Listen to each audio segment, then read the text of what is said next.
mindset yang berikutnya, yang nomor 4, the roles of marketplace Christians are only to provide financial support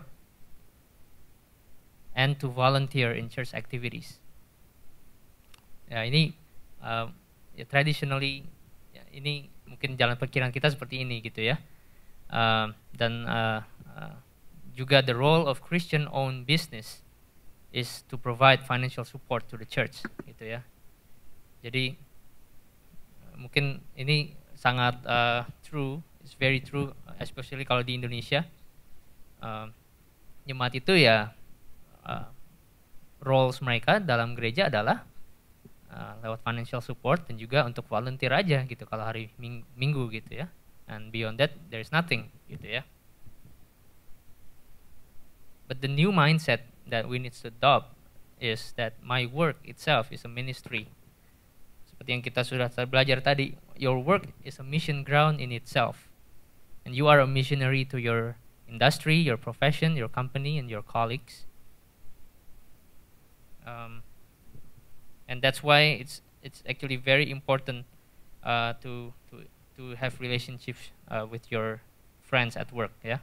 Punya satu relationship, satu hubungan yang baik gitu.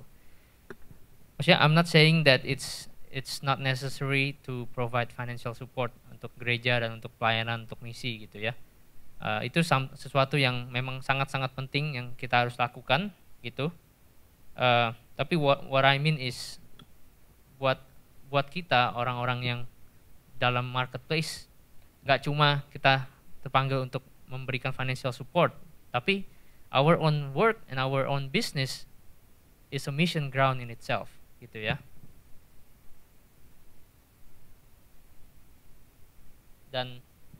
Dan ini potensinya pun kita nggak boleh underestimate gitu, karena dimanapun kita berada, potentially kita punya satu sphere of influence, satu jangkauan yang luas.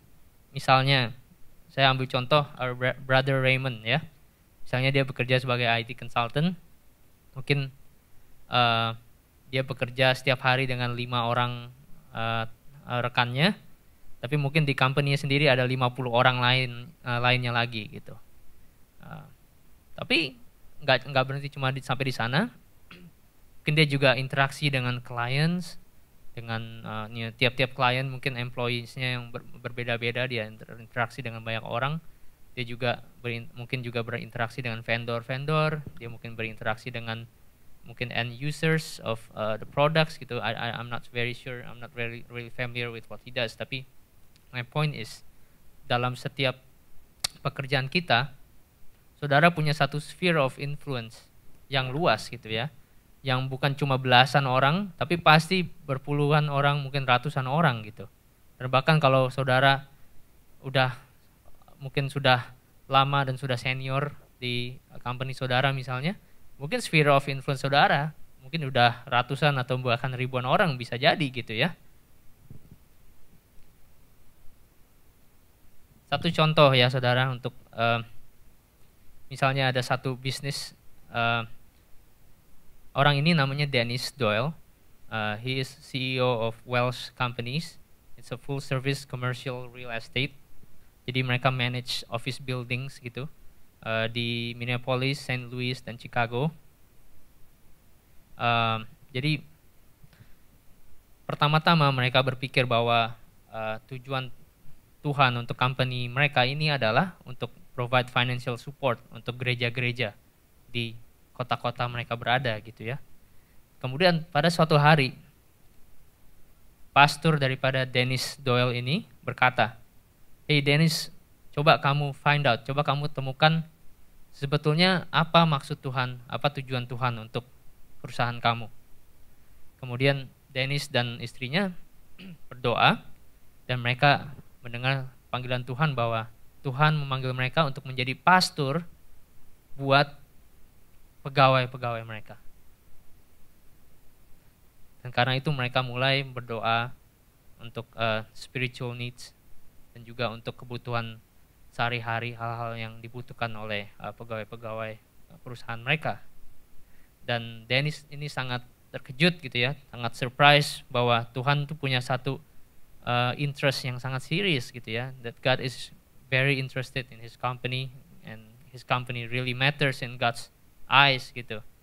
Dan ini merupakan satu ilustrasi yang baik bahwa the business itself is the mission, and it's not only a means to an end, bukan cuma untuk menghasilkan uang yang kemudian diinvest di dalam misi-misi, tapi bisnis itu sendiri bisa menjadi satu misi. Amin.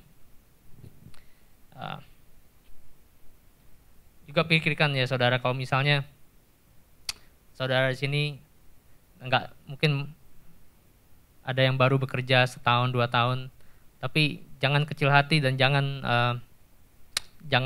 underestimate the small beginning. Karena mungkin one day, you have your own company, or you have a huge sphere of influence. Misalnya, Robin mungkin one day, have his own company, punya 500 pegawai di Houston, di Bangalore, Beijing, Jakarta, mungkin kliennya ada ratusan, dan juga mungkin dia dealing dengan ratusan supplier, competitors, ratusan product users. You never know gitu. Seperti Om David bilang, impossible is nada, right? Possible is nothing. Jadi saudara jangan kecil hati gitu ya. Jangan kecil hati gitu. Jangan underestimate a small beginning. Do you know Warren Buffett, the richest man on earth? Pekerjaan dia pertama kali bekerja sebagai apa? Tahu nggak saudara? Pertama-tama dia bekerja sebagai loper koran. Percaya atau enggak?